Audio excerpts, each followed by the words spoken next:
Bom, na aula 3 a gente viu um pouco sobre a lei de Faraday e na última aula a gente viu um pouco sobre o transformador. Na aula 4 a gente vai ver um pouco sobre motores de passos, servomotores e as chaves de partida. Motores de passos e servomotores.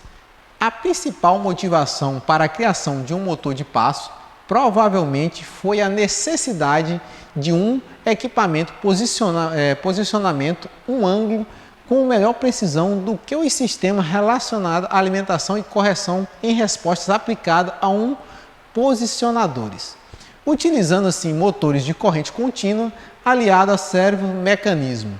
O posicionamento de motores de corrente contínua exige-se um sistema eletrônico sofisticado, o uso de uma eletrônica analógica e aplica equacionamento para calibrar os sistemas de controle.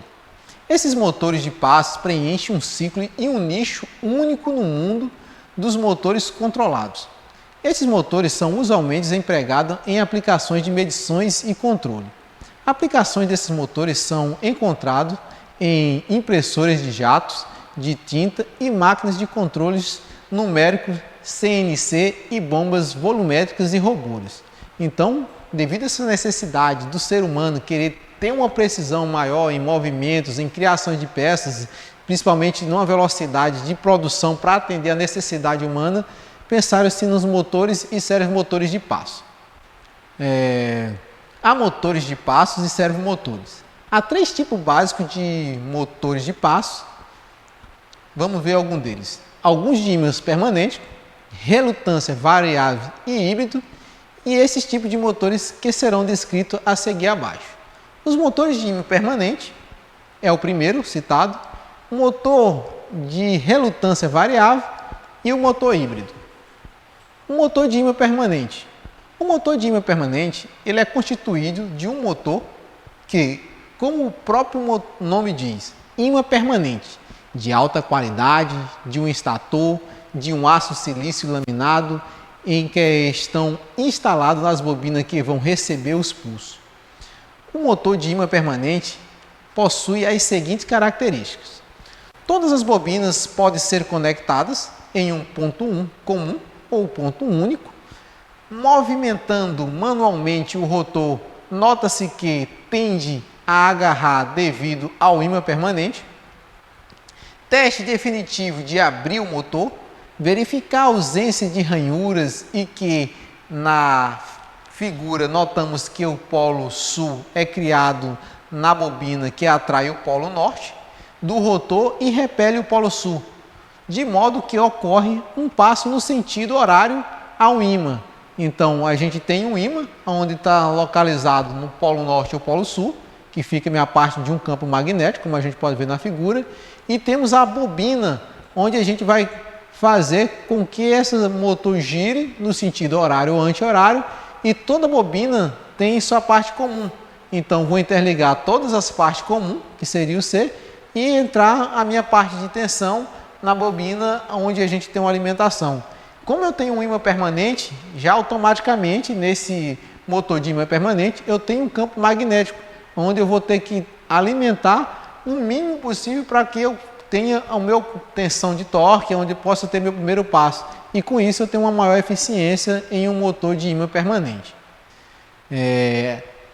Aqui a gente tem um motor que é o mais utilizado no mercado, na fábrica hoje em dia, é o motor de passo de relutância variável. Esse motor de passo de relutância variável, também chamado de motor de relutância variado chaveado, possui de 3 a 5 bobinas conectadas a um terminal. O eixo do motor é feito de ferro e contém um ímã, onde o campo magnético é formado pela energização da bobina para alinhar o eixo. A grande diferença desse tipo de motor é o fato de não haver um campo magnético permanente, fazendo ter um torque ou força menor na sua saída. Os dentes do eixo são alinhados como os dentes e seu estator são alinhados com relação ao outro. E em seguida, o próximo grupo de bobina é ligado e alinhado ao outro eixo do estator, desalinhando este estator anteriormente fazendo o eixo girar em passos. Como mostra minha figura ali, temos um motor de relutância variável com duas fases, explicando cada parte de um motor. Então nós temos a BB, que são duas fases, nós temos o núcleo de metal de doce e o corpo montado de um motor e minha bobina. Então repare que os dentes do rotor concebido de forma quando estão alinhados em uma fase e eles são desalinhados com a outra fase. Então, se você puder observar na minha figura abaixo, aumentando o número de dentes do meu rotor, eu consigo ter um aumento maior de fase e o aumento maior de enrolamento. Então, esse tipo de motor de relutância variável, onde eu tenho ali 6, 7 enrolamentos, eu posso ter 6 ou 7 alimentações diferentes. Então, ele será alimentado por uma fonte que consegue alimentar 2 ou 3 campos magnéticos, fazendo com que eu tenha minha variação do meu eixo com um torque mais suave e movimentando ele de várias formas possíveis, sendo que eu preciso pouco do meu campo magnético com um torque mais suave, fazendo com giro. Esse tipo de motor, eu gostaria que vocês dessem uma pesquisada mais na internet e fosse dar uma pesquisada no seu funcionamento, como é acionado as minhas bobinas simultâneas para que eu tenha um torque suave e onde é a aplicação dele mais na fábrica, em baço mecânico, e aí você vai poder visualizar mais detalhadamente o meu motor de passo de relutância variável.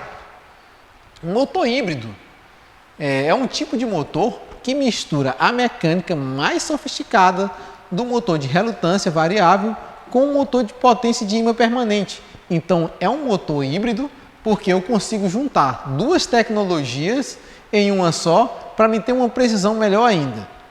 Então, no eixo de um motor híbrido, dando-se um torque com precisão nos passos que podem variar de entre 3,6 graus e 0,9 graus e entre outros torques, através do meu ímã permanente, o eixo do motor é construído por dois grupos de dentes. Dentes que ficam no polo sul e os dentes salientes no outro que fica no polo norte, de forma com que esses dentes fiquem alternando. Então a gente tem as figuras que mostram mais acima o meu estator, os meus polos de estator, os dentes magnéticos do polo sul e polo norte e minha bobina do estator. E perceba que os polos sul e polo norte são dentes separados. Então, assim, eu cortaria esse motor desalinhando esses dentes de polo norte e polo sul para que eu tivesse uma maior eficiência e eu tenho um campo magnético gerado com ímã, onde eu vou ter uma eficiência maior ainda no meu momento de torque e fazendo com que eu tenha uma relutância de um campo magnético fixo, trazendo maior eficiência nesse motor, que eu junto a minha parte híbrida com o meu campo magnético e tendo uma relutância variável no meu funcionamento. Então, lá também na internet, vocês vão poder pesquisar o meu motor híbrido, a sua forma de funcionamento e trazer para a aula presencial para a gente discutir algumas dúvidas a partir do surgimento do motor híbrido e o seu funcionamento na indústria. Então, vamos entrar aqui na parte de partida e dos motores. Como funciona essa partida? Partida direta. Partida direta é feita de forma simples, a partir de um motor elétrico, na qual as três fases são ligadas diretamente ao motor, ocorrendo um pico de corrente. A partida de um motor trifásico direta deve ser executada sempre que possível. A concessionária só podem permitir acionamento de motores de partida direta até 5 partidas diretas ou de motor até 10 CV nas indústrias. Essa partida direta deve ser utilizada nos seguintes casos: baixa potência do motor, de modo que limita as perturbações originadas pelo pico de corrente.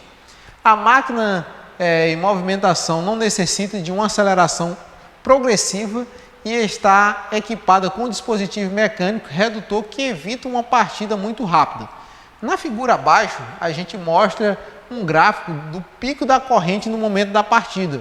Então a gente vê que no momento de uma partida, a corrente ela é 20 vezes, de 20 a 15 vezes maior do que essa corrente nominal. O gráfico ele sai da minha parte de tensão de zero, aonde eu tenho minha tensão, e no lado direito eu tenho minha corrente. Então no momento que minha tensão é zero, que eu comecei a aplicar, minha corrente também é zero, e assim ela vai sucessivamente. Só que uma partida direta é instantânea. Nesse pico de tensão que eu ligo, como é minha partida direta? A partir que eu tenho uma classe de tensão de um motor que ele é 220 e minha tensão de aplicação também é 220 e eu uso apenas um dispositivo para partir esse motor, então dá o nome de partida direta. Qualquer motor que é partido na sua tensão nominal direta. Então ele vai a um pico máximo, representado por a concessionária, e eu tenho vários pontos negativos, aonde a concessionária não aceita só determinados motores. Aqui temos um esquema de ligação de uma partida direta, onde a gente vê o simbologia de motor, vê alguns componentes que a gente vai precisar entender maior na parte de acionamento, como fusível, termomagnético, um contator, a simbologia. E aqui é um exemplo de diagrama onde a gente vai poder estudar mais nas aulas presenciais em laboratório. E temos a partida indireta, ou a partida conhecida como a partida estrela-triângulo. Consiste numa alimentação do motor com uma redução de tensão nas bobinas durante a sua partida. O motor parte em estrela, isto é, com uma tensão de 58%. Você vê que aqui a gente já tem uma coisa diferente. No motor de partida direta, a gente partiu com a tensão nominal e meu pico de corrente já foi de imediato. Já na partida indireta ou estrela triângulo, minha tensão de partida eu já consegui reduzir 58% da minha tensão nominal. Após isso, um certo tempo de ligação é convertida em triângulo, assumindo-se uma tensão. A chave proporciona uma redução no corte de corrente da partida aproximadamente 33%, diminuindo o meu torque no seu valor, como mostra na figura. Deve ser utilizada em aplicação que eu tenha um conjugado resistente com um conjugado de carga até 1/3 da sua carga da partida. A minha figura aqui mostra a minha parte de como seria um gráfico na partida estrela triângulo, onde eu entro com minha partida com 58 da nominal por cento, então ela vai levando minha tensão gradativamente, meu motor vai começando a girar, ele sai da inércia, com isso eu tenho uma redução da minha corrente e eu vou aumentando a minha tensão até que eu chegue numa determinada velocidade e meu motor ele consegue partir, economizando energia e tendo uma melhor produção no momento de torque. Partida indireta, aqui a gente trouxe os benefícios, onde a gente vê a chave estrela triângulo, na prática como é que é utilizado, e mais uma vez a parte conjugada, tratando da tensão e da corrente nominal, mais precisamente o gráfico de como é acionado para a gente entender na prática o funcionamento da minha partida estrela triângulo.